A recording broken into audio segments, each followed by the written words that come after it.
Buenas noches, gracias por acompañarnos, bienvenidos a Tertulia de Noche. Nos hemos desplazado de nuevo acá a la ANEP, a la Asociación Nacional de Empleados Públicos y Privados ANEP, para conversar con su secretario general Albino Vargas de varios temas.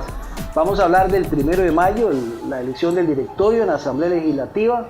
Vamos a hablar también del pronunciamiento de Patria Justa sobre algunos proyectos de ley que hay en el Congreso y que podría llamarse una huelga general a nivel de todo el sector público del país para protestar sobre diversos aspectos.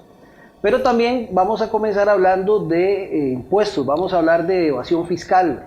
¿Y por qué? Porque básicamente, bueno, primero Albino, muchas gracias por recibirnos de nuevo acá en la ANEP para hablar de estos temas coyunturales que realmente preocupan al país. Vea, es un verdadero honor. Sinceramente, viera cómo apreciamos el esfuerzo que ustedes hacen y el ratito que nos dan, que es valiosísimo, que es un ratito que no se consigue en otras empresas de comunicación. Sí, claro. Y por supuesto, pues agradecerle a toda la ciudadanía que nos está viendo, el ratito también que nos va a dar, ya sea que se comparta o no. Claro. Pero es muy importante este espacio, así es que estamos a la orden. Muy bien. Yo leí varios artículos sobre el tema y posiciones de ustedes sobre el asunto de los impuestos y me encontré una publicación de La Nación del 20 de febrero del 2014.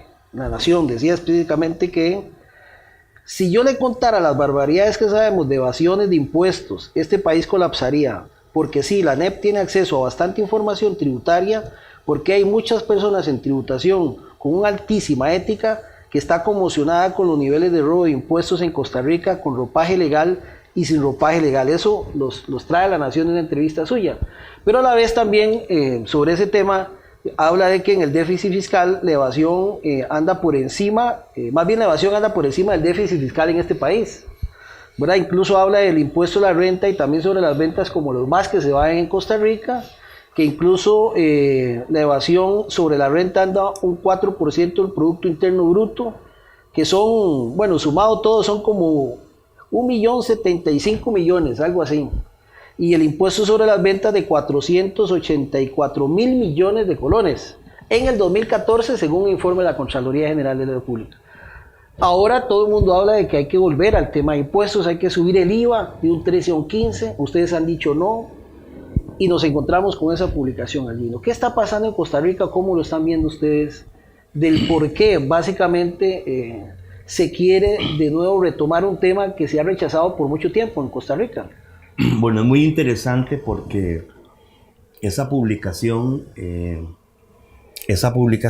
pues, eso quiere decir que la tesis de ANEP desde hace tiempo es la correcta, ¿verdad? Nosotros tenemos la siguiente tesis fundamental, que y la traje de la Nación, que es uno de los sectores que más, digamos, que por cierto, más el tema de los no, pero que por cierto hoy en día tiene altos ejecutivos envueltos en tortas tributarias. Se vio ahí que el vicepresidente del Grupo Nación, don Fernán Vargas Romborser, le allanaron el bufete y todo. Le allanaron el bufete a la Fiscalía General de la República y hace poco se reveló que presuntamente habría recibido de empresas periodísticas de Panamá 4.200 millones de pesos. También por la Sabana había otro tema, ¿verdad? Bueno, pues sí, digamos así, Canal 7 se ha visto también en controversias tributarias. Tributación Directa dice que ellos le deben plata y ellos dicen que no, pero ahí hay líos tributarios. Claro. Bueno, entonces, vea, la tesis central es esta, para ver si sus ciudadanos y ciudadanas que oyen me pueden entender bien, porque estos son temas muy especializados y no es que yo sea un ducho en la materia, ¿verdad? Es que a punta de leer y buscar información y hablar con la gente que sabe, pues uno va agarrando volados, como dicen, ¿verdad? El sistema tributario de Costa Rica es muy injusto. Para empezar, el sistema tributario de Costa Rica es muy injusto. Proporcionalmente hablando, pagan más los que menos tienen. Y proporcionalmente hablando, pagan menos los que más tienen o no pagan nada, ¿verdad? Los técnicos le llaman a eso sistema tributario regresivo, ¿verdad? Donde pagan más los que menos tienen. Entonces hay que pasar a un sistema tributario progresivo. progresivo, es que paguen más los que más tienen, pero que paguen de verdad. ¿Entiende? Es lo que don Alfredo González Flores, allá por 1917, creo, se dejó de decir que aquella frase, que los ricos paguen como ricos y que los pobres paguen como pobres, y le costó al pobre un golpe de Estado. ¿Se acuerda que le dio un golpe de Estado Federico Tinoco, verdad? Porque él impulsó una reforma fiscal tributaria en aquel tiempo, oiga usted, en aquel tiempo, para que los ricos pagaran como ricos y los pobres como pobres. Entonces ahí, como el sistema tributario no se ha corregido, el gobierno ha ido pidiendo plata y pidiendo plata y pidiendo plata para funcionar. Entonces eso ha generado lo que se llama un déficit. Un déficit, es más. Gastan más que lo que gastan más de lo que ingresan. ¿Cómo se gasta? Es donde viene la película, donde viene el pleito que está el rojo vivo, ¿verdad? Porque en el tema donde se gasta es donde nos hemos agarrado del pelo, ¿verdad? Sí, nosotros somos de la tesis, en ANEP somos de la tesis, y hemos convencido a todos los sindicatos prácticamente, incluso los que no piensan como nosotros, que los salarios de los empleados públicos no son los responsables del déficit fiscal. Ojo con esto. Los salarios de los empleados públicos no son los responsables del déficit fiscal. Ya se la voy a explicar un poquito más. Y dos, la clase trabajadora, ya sea que tenga trabajo o no lo tenga, no roba impuestos. Porque usted y yo, cuando vamos al supermercado, nos cobran el impuesto sobre las ventas. Y nos rebajan el impuesto sobre la renta también. Y rebajan de planilla cuando hay salarios más o menos susceptibles de rebajarle renta. Entonces la clase trabajadora no roba impuestos, son otros, ¿verdad?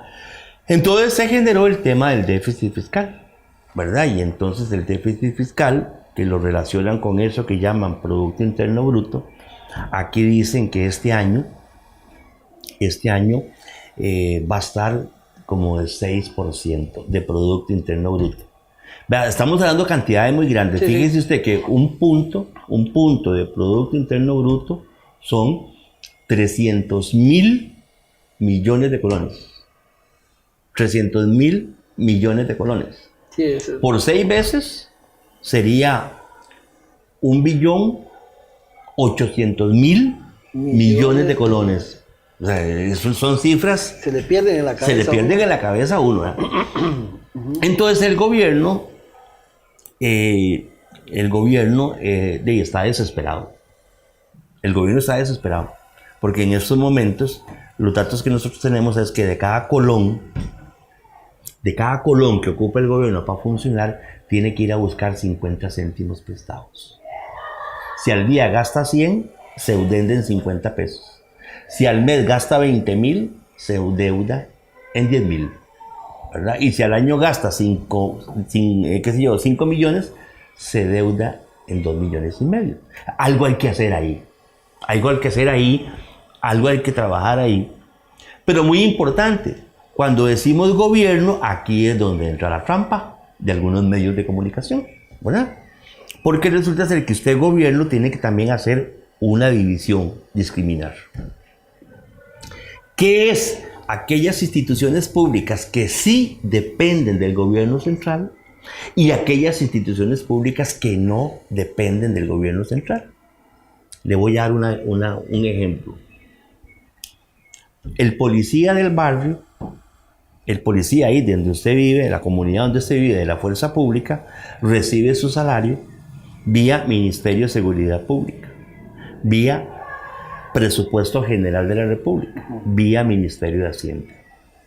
El salario de este compañero policía de la fuerza pública, que se puede ganar 500,000 pesos al mes, 250,000 pesos el gobierno tiene que irles a buscar prestados para pagarle a él por mes, ¿verdad? ¿Ah? Pero ahí mismo en esa comunidad usted vio un trabajador del ICE que llegó a arreglarle una avería telefónica. Ese trabajador del ICE, digamos que se gana 800,000 pesos, pero no depende del gobierno central, porque el ICE tiene ingresos propios, ¿verdad? Ingresos propios. Entonces, el trabajador del ICE no depende del pago de impuestos. Es autónomo. Es autónomo, exactamente. Entonces, aquí Toda la campaña que hemos visto todos estos meses, ¿verdad? Todas estas semanas, que los empleados públicos, el déficit, que el déficit de los empleados públicos y que los privilegiados y todo, en realidad ha sido engañosa, manipuladora. Porque en la caja no dependen del gobierno central, en el ICE no dependen del gobierno central, en AIA no dependen del gobierno central, en Compañía Nacional de Fuerza y Luz no dependen del gobierno central, en el INSS no dependen del gobierno central, en los bancos del Estado no dependen del gobierno central, las municipalidades no dependen del gobierno central. Las universidades sí. Ahora voy a eso. ¿Qué es lo que depende del gobierno central? El corazón del déficit. El corazón del déficit es los ministerios, todos los ministerios, incluido educación pública, ¿verdad? Todos los ministerios, incluido educación pública, que es el más grande de todos. Todos los cuerpos de policía, fuerza pública, policía de migración, policía penitenciaria, policía fiscal, los guardaparques, que es como la policía ecológica, ¿verdad? La policía aeronáutica, la policía del OIJ. ¿Qué más depende de esas finanzas centrales del Estado? La Contraloría, la Defensoría, la Procuraduría, el Poder Judicial, la Asamblea Legislativa. Y, por supuesto, las universidades públicas, porque estas funcionan con transferencias de Hacienda al Estado central. Entonces, ahí es donde, digamos que ahí es donde está el corazón del tortón del déficit, ¿verdad? Que todo eso junto, el salario del profesor universitario, el salario de la maestra, el salario del policía, el salario del guardaparques, el salario de la señora de los Encinay, el salario de los profesionales de Hacienda y otros ministerios, salen de las finanzas centrales, igual que todo lo que se ocupa, que viáticos, que equipo, que papel, que etcétera, etcétera, etcétera. Ahí es donde está el déficit, ¿verdad? 6 puntos de Producto Interno Bruto. Entonces, como somos una economía controlada por organismos financieros internacionales, ya nos han dicho, costarricenses, arreglen ese tortón.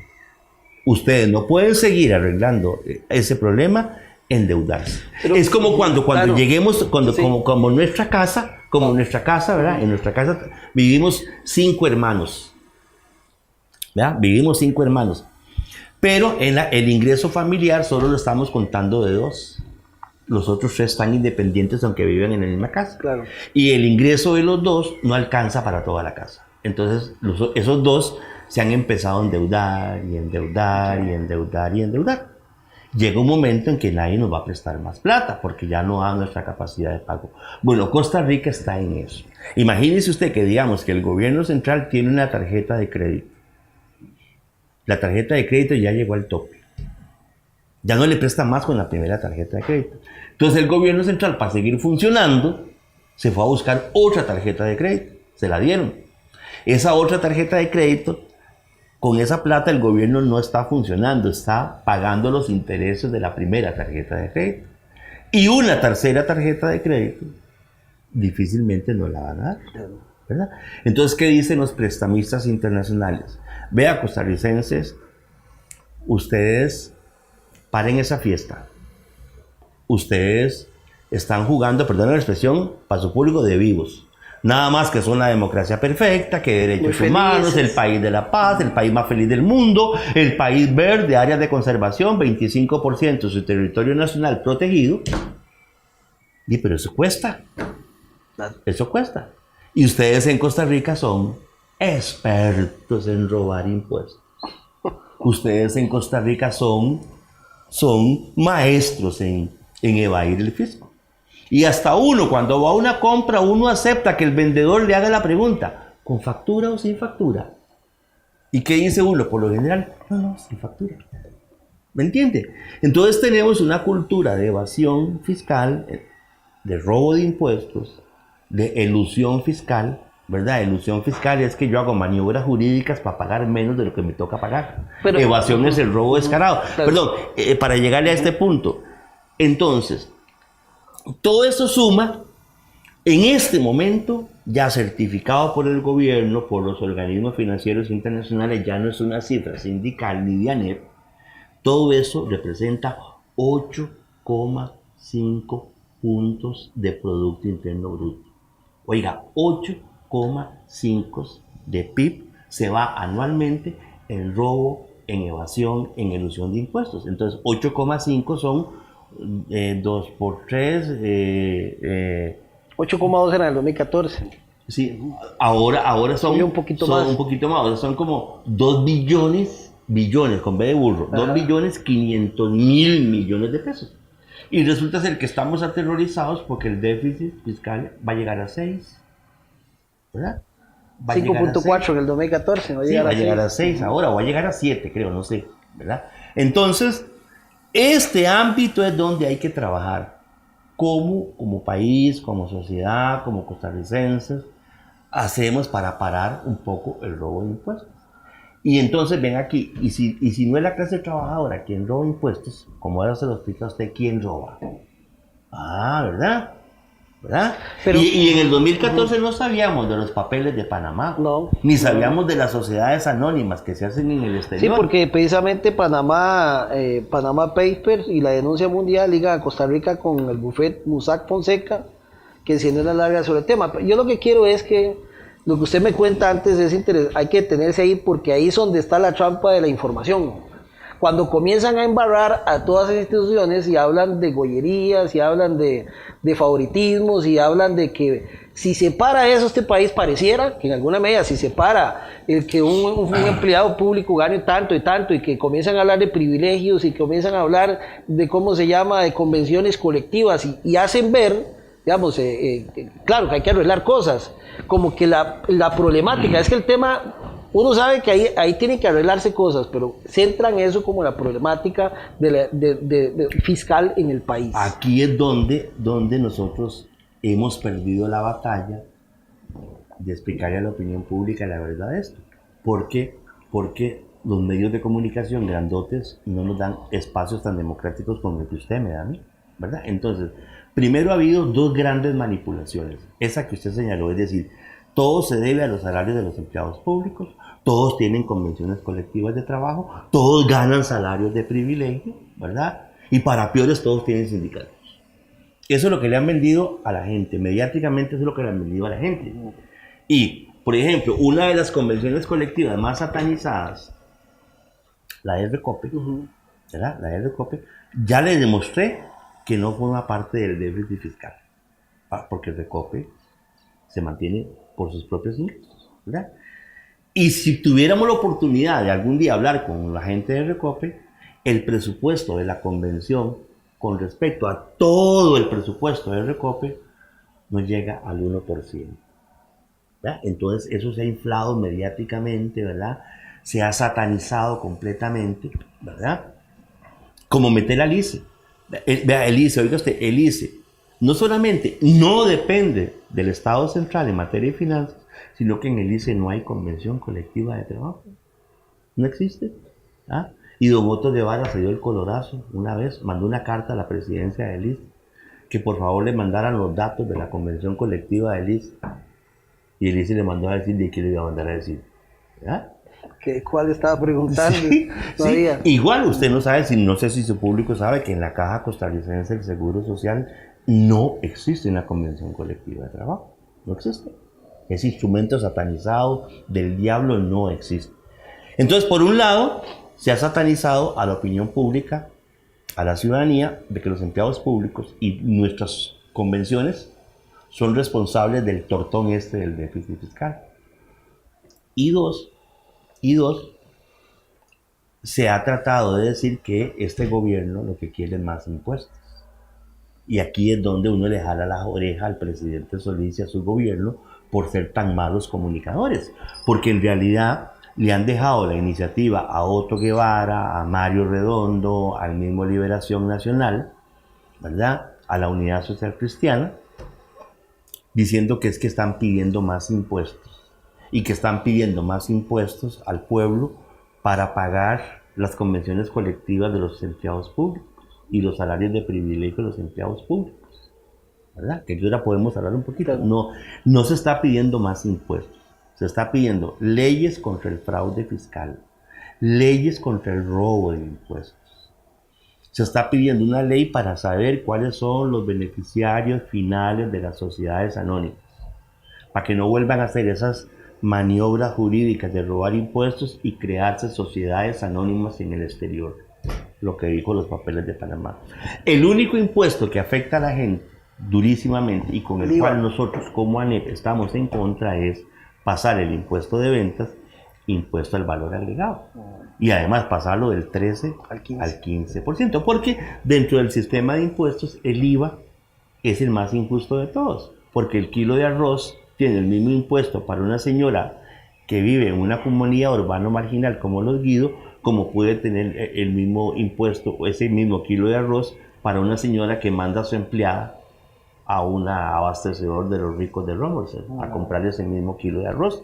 Entonces el impuesto de ventas es el más injusto de todos, pero hay otro impuesto que no le gusta a esta gente, que se llama renta global, ¿verdad? Renta global es que, de ahí vea, yo... Los capitales en otro lado. No, eso sí, ojo con esto. Resulta ser que yo soy muy vivillo, ¿verdad? Entonces, tengo un salariazo en el sector público altísimo, ¿verdad? No voy a decir una profesión médica que usted se le imagina, ¿verdad? Después de la jornada laboral me gano una estrita con mi profesión, ¿verdad? Resulta ser que me pude invertir y me compré 5 apartamentos. Resulta ser que tengo una casa de alquiler. Resulta ser que tengo un super chuzo de carro, ¿verdad? Resulta ser que me metí en unos bonos del Estado y recibo interés.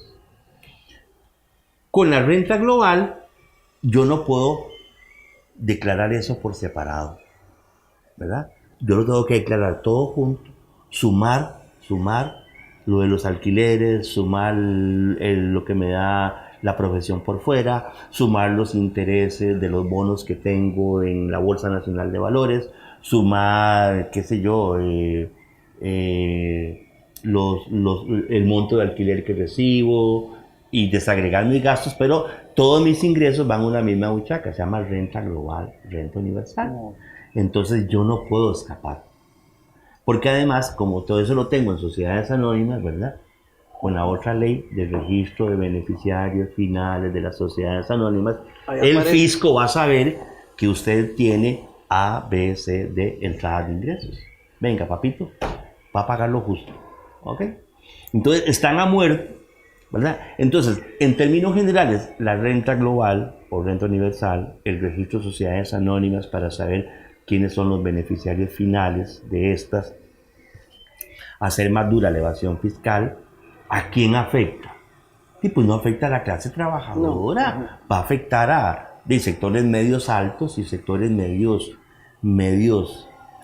o ricos, adinerados, de esos que van a cada rato afuera.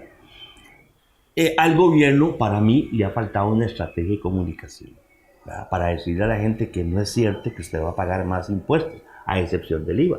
Pero si un gobierno un poquito más cerebrado, saca el IVA del trámite parlamentario. Claro. Lo saca. Y entonces le dice al país, he dejado solo las leyes de fraude fiscal, he dejado solo la ley para saber el registro de accionistas y he dejado la renta mundial, la renta global o universal. ¿Qué va a decir el pueblo? Sí, pero si eso a mí no me va a afectar. A mí el salariado no me va a afectar. Va a afectar a fulano de tal, que yo sé que tiene casas de alquiler y que tiene bonos en la bolsa de valores y que es un prestamista por debajo, ¿me entiende? Entonces ese es uno de los cambios que hay que hacer. Luego ve, hay dos áreas más donde actuar. Y esto es de Contraloría. Lo que se llama las exenciones y las exoneraciones. ¿Ah? No digo que todas sean malas, ¿verdad? Pero ahí hay 6 puntos de PIB dando vueltas. 6 puntos de Producto Interno Bruto dando vueltas.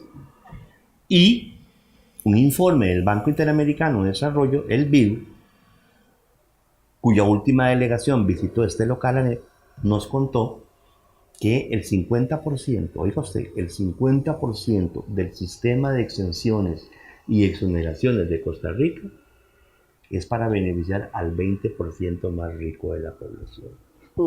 Entonces, vea, sume 8,5 puntos de robo de impuestos, 6 puntos de Producto Interno Bruto por el 14,5.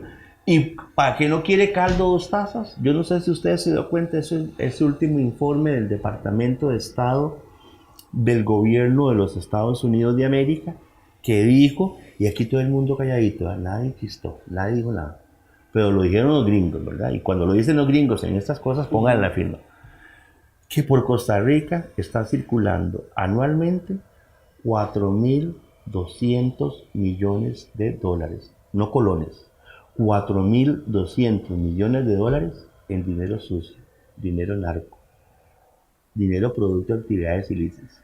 Convertidos en colones es 8,2 puntos de Producto Interno Bruto. 8,5, 6 y 8,2, 8 y 6, 14 y 6, 20, casi 23 puntos.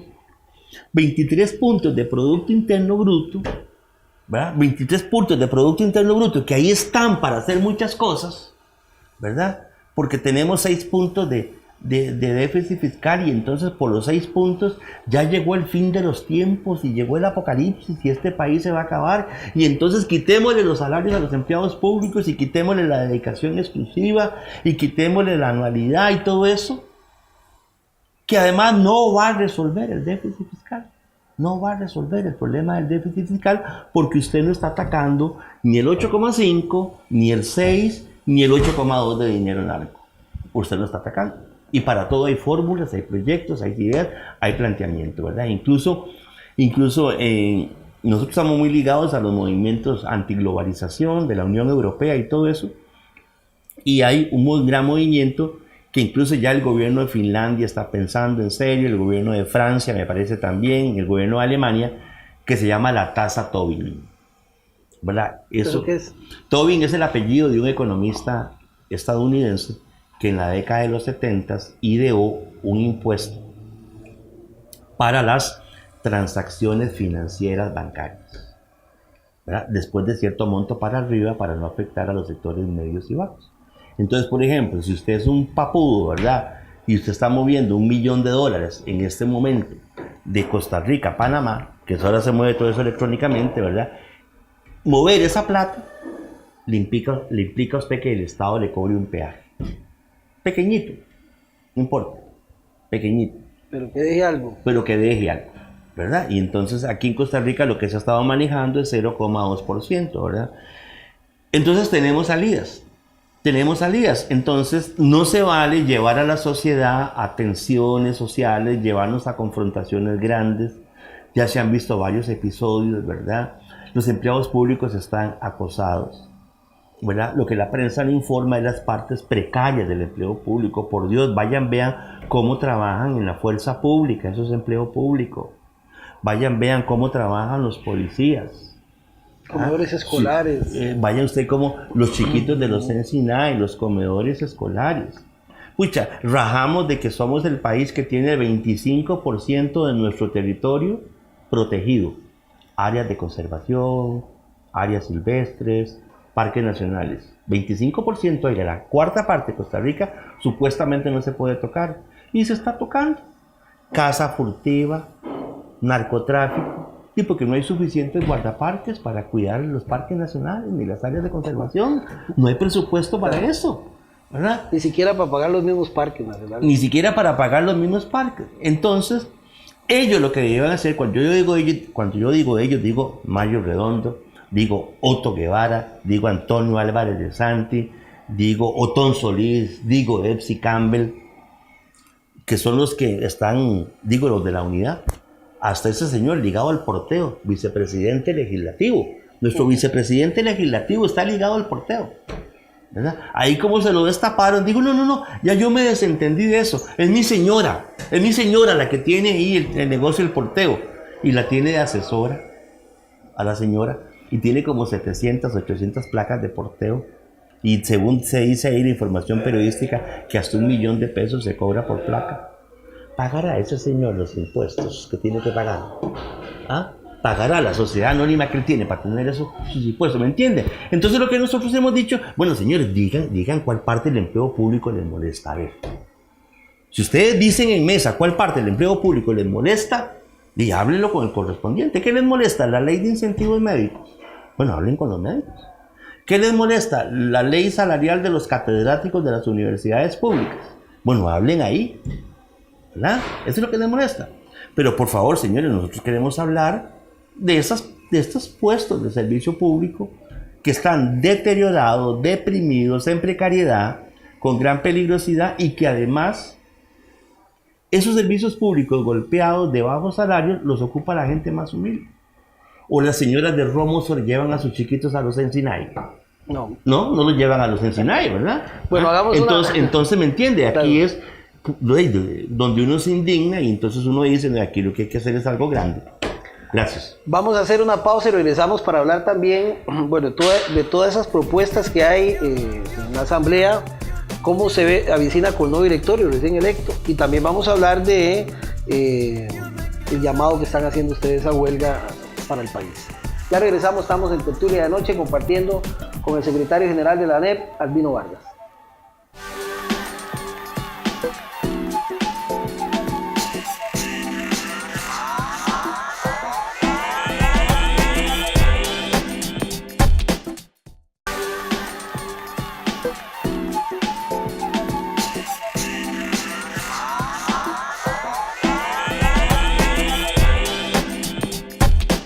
Bien, continuamos en Tertulia de Noche compartiendo con el secretario general de la ANEP, Albino Vargas. Bueno, Albino, sobre el tema del Congreso, ¿cómo ven ustedes si esto que estaba conversando usted y esta necesidad de cambiar un poco la legislación que permita que otros también tengan que pagar?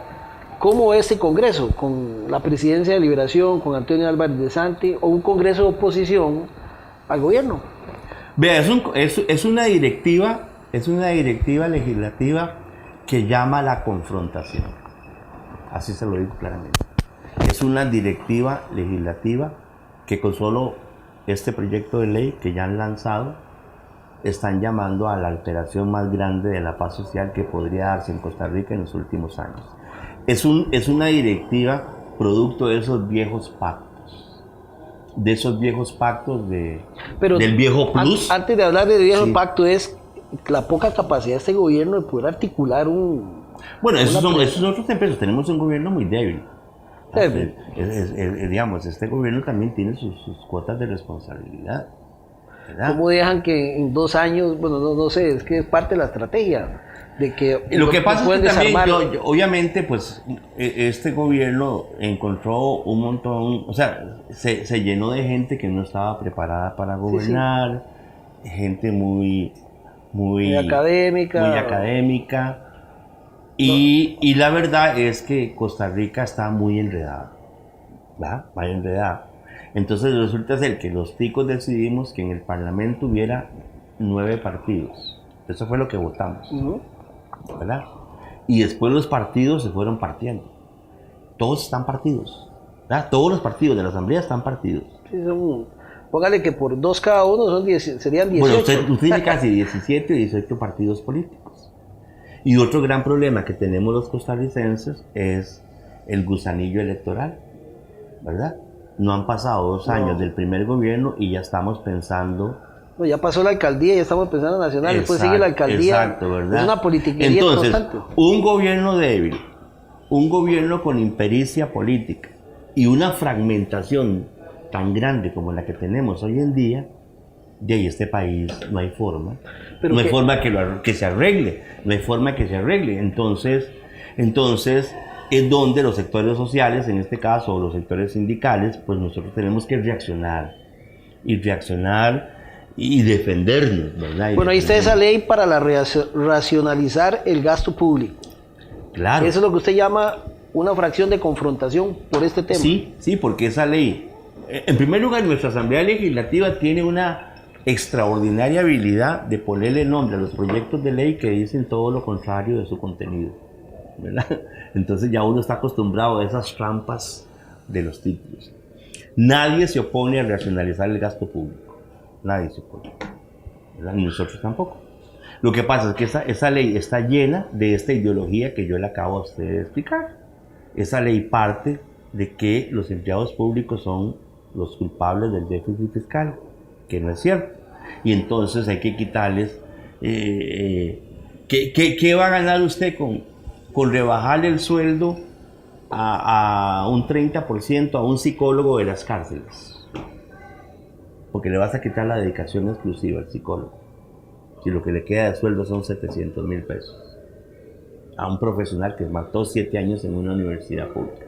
Usted no va a resolver nada. Entonces, esa ley primero tiene toda una parte de ataque al empleo público.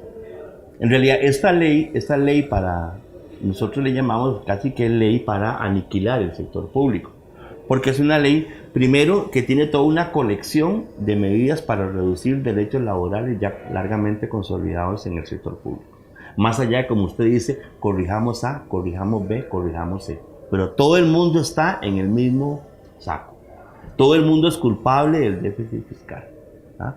Todo el mundo es responsable de lo que está pasando en las finanzas públicas. Esa es la primera parte, donde incluso se meten con el régimen municipal. El régimen municipal tiene autonomía por la constitución política. Los gobiernos locales se pueden dar su propia normativa interna, ¿verdad? Entonces, aquí les dice cómo tiene que ser su política fiscal. Le dice a los gobiernos locales cómo tiene que ser su política fiscal. Imagínense usted que es la segunda parte de la ley. Son reglas fiscales.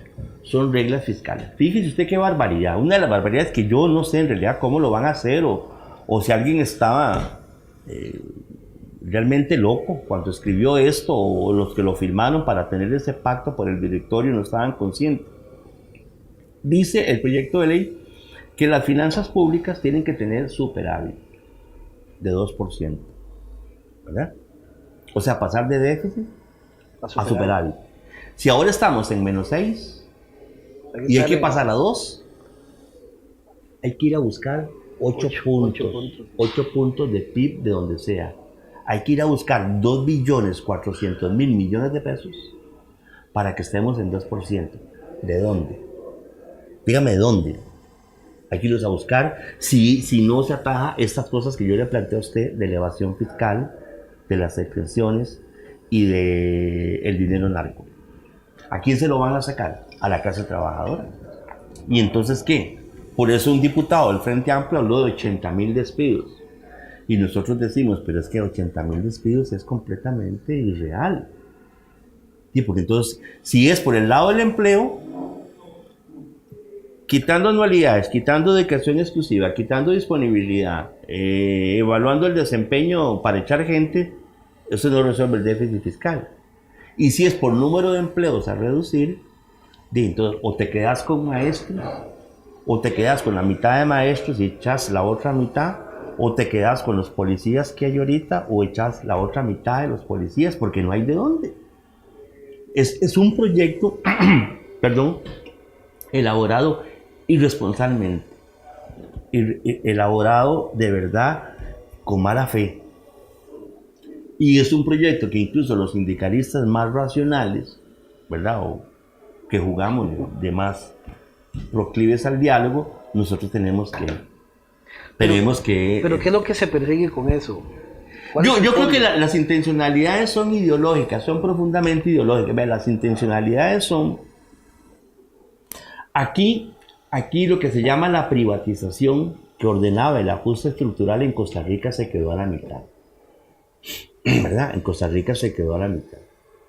Ni aún con el TLC con Estados Unidos, ellos han podido dejarse el INS, dejarse la banca del Estado, dejarse la caja, dejarse estratégicos servicios públicos del gobierno central que necesitan ser prestados bajo la lógica de mercado, bajo la lógica del lucro, ¿verdad? Los capitalistas nacionales se han quedado rezagados con respecto a los procesos de acumulación de capital que viven sus colegas en otros países de Centroamérica. Por eso a nosotros hay esa muletilla mucho de los empresarios. Es que no somos competitivos. Ángela se llamaba, no somos competitivos. No, es que esa parte no está generando rentas de capital. Pero se les olvida a estos señores tan codiciosos que en Costa Rica el Estado benefactor, el Estado social, con todos los errores que pueden ser corregidos y con todos los abusos que deben ser corregidos, generó paz social y generó un ambiente de negocios de tranquilidad para las inversiones, ¿verdad? Entonces aquí muchos empresarios deberían hacerse la siguiente reflexión. ¿Qué es más barato? ¿Qué es más barato? ¿Qué es más seguro? ¿Qué es más rentable? ¿Pagar bien sus impuestos o seguirlos evadiendo y a la vez invertir en casas amuralladas, en más guardas privados, en carros blindados, en escuelas especiales para sus chiquillos o mandarlos afuera a estudiar? Porque aquí no se va a poder vivir. Porque aquí lo que estamos haciendo hace tiempo es incrementando la desigualdad, la precariedad laboral, el desempleo.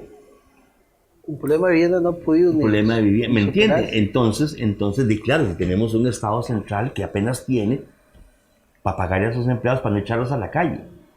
Porque 500 empleados en la calle ahorita es 500 nuevos problemas sociales.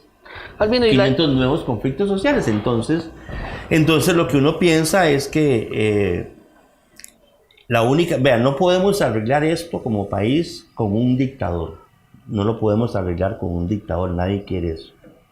No lo podemos arreglar por medio de un movimiento guerrillero, nadie quiere eso. Nadie quiere eso.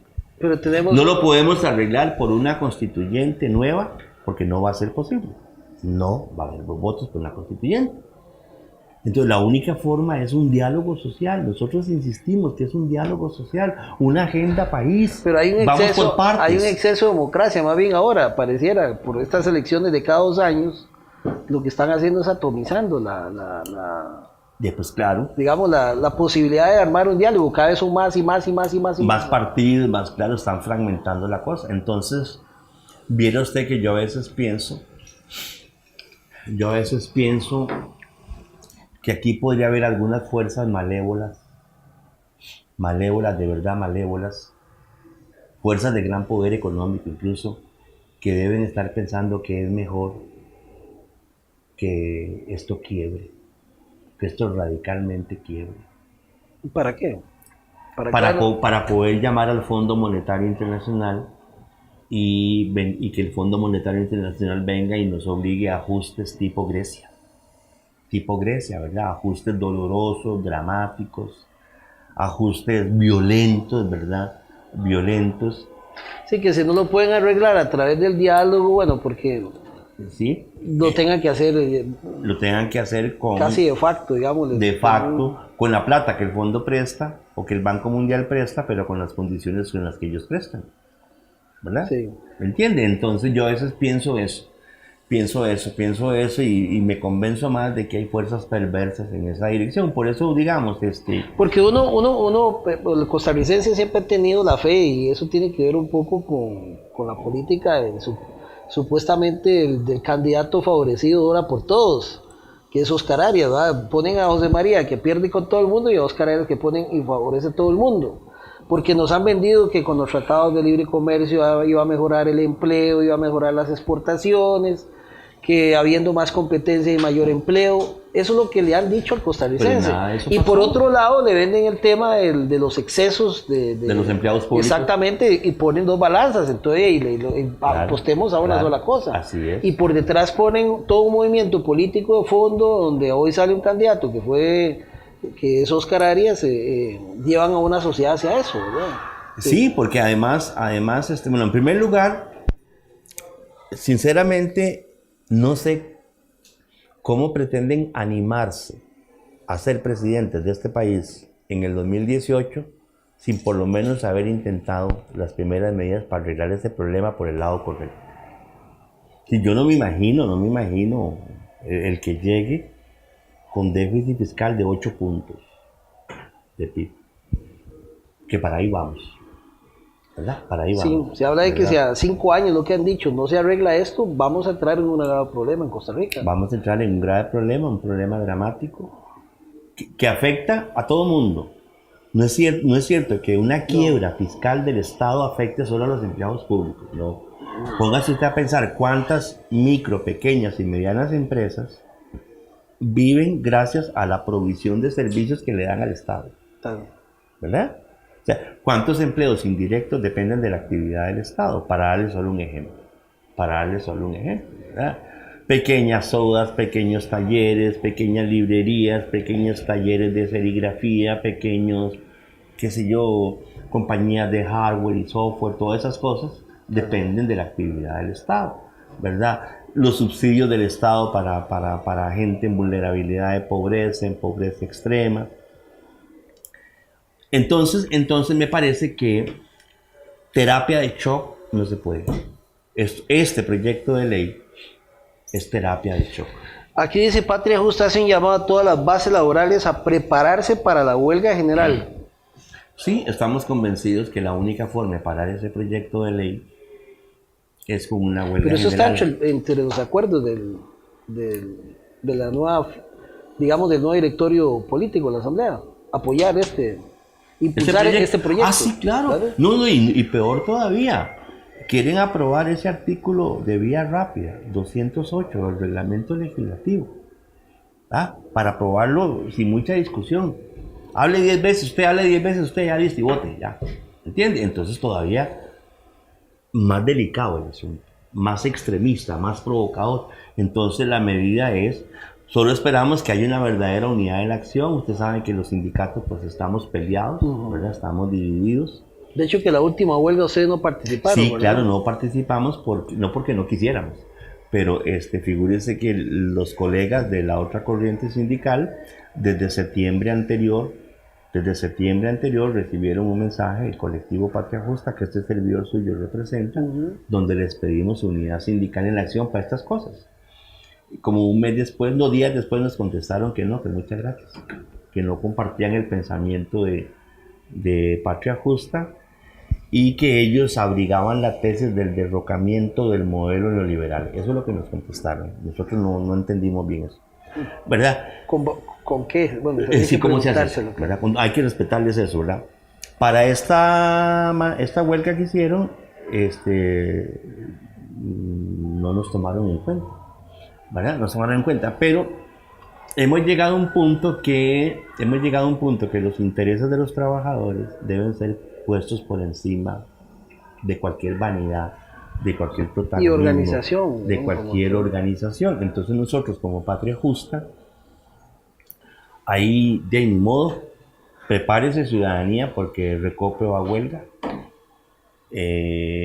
Habdeba va a huelga, el ICE va a ir a huelga, las municipalidades van a ir a huelga, importantes segmentos del gobierno central van a ir a huelga. Yo creo que vamos a tener huelga en las cárceles, en los puestos fronterizos, en Sinai, en las aduanas del país.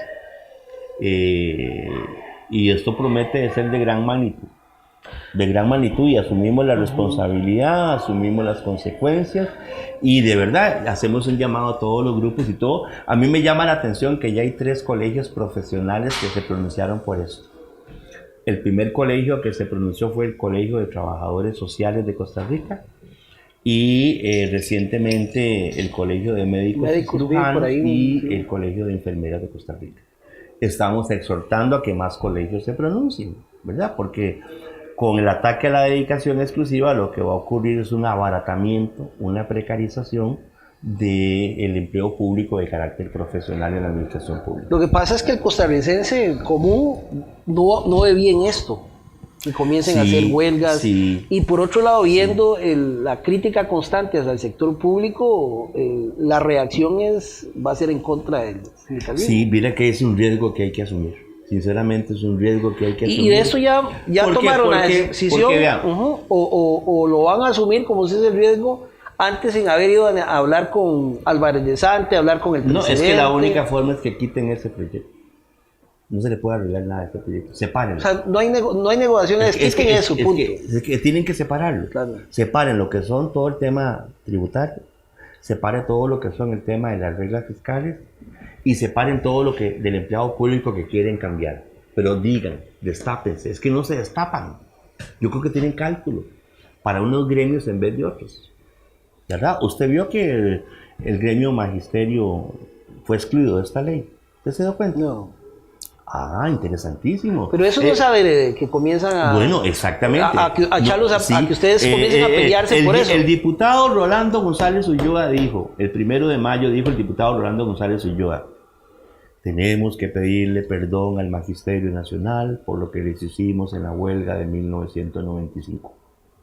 y por tanto he planteado este tema en la fracción y lo llevé a la alianza y todos estamos de acuerdo en que esta ley no aplica al Magisterio Nacional.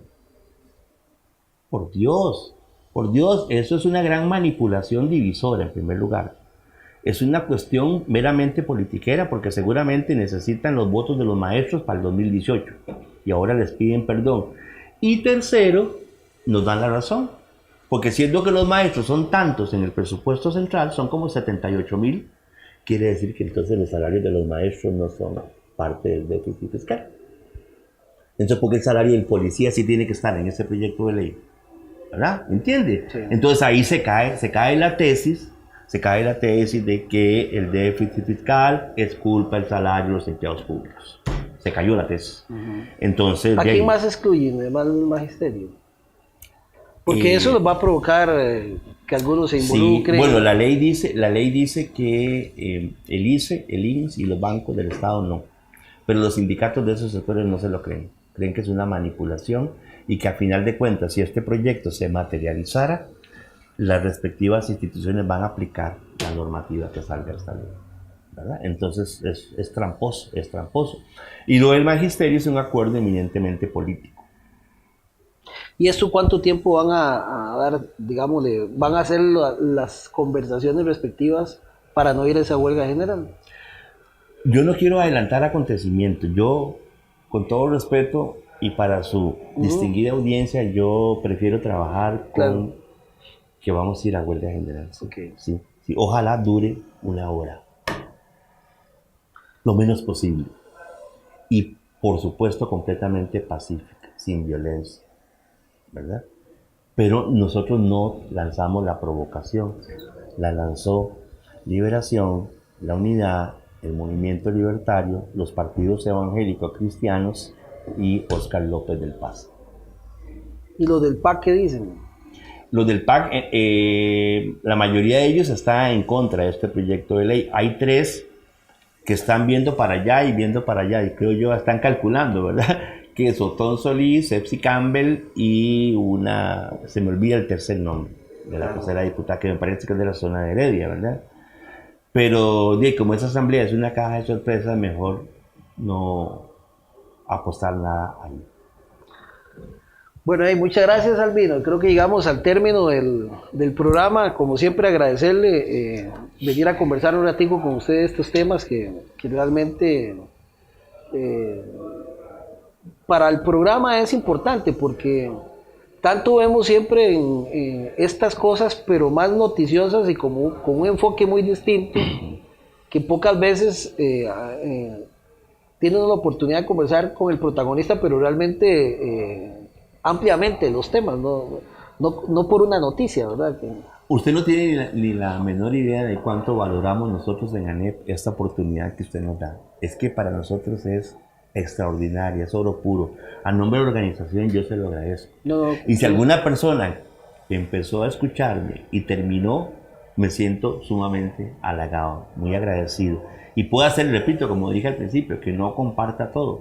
Pero aquí lo más relevante es que la democracia debería permitir que todas las visiones se expresen en igualdad de condiciones. Y un programa como el suyo lo permite. Así es que ojalá dure muchos años este programa. Muchas gracias, don Albino. A usted también por habernos acompañado en Tertulia de Noche. Recuerde los miércoles a las 9 de la noche, con repetición los domingos a las 6 de la tarde a través de canales 14 y 16, que ahora nos ve la mitad del país. Ya crecimos en cobertura y en audiencia. Muchas gracias y que la pase bien.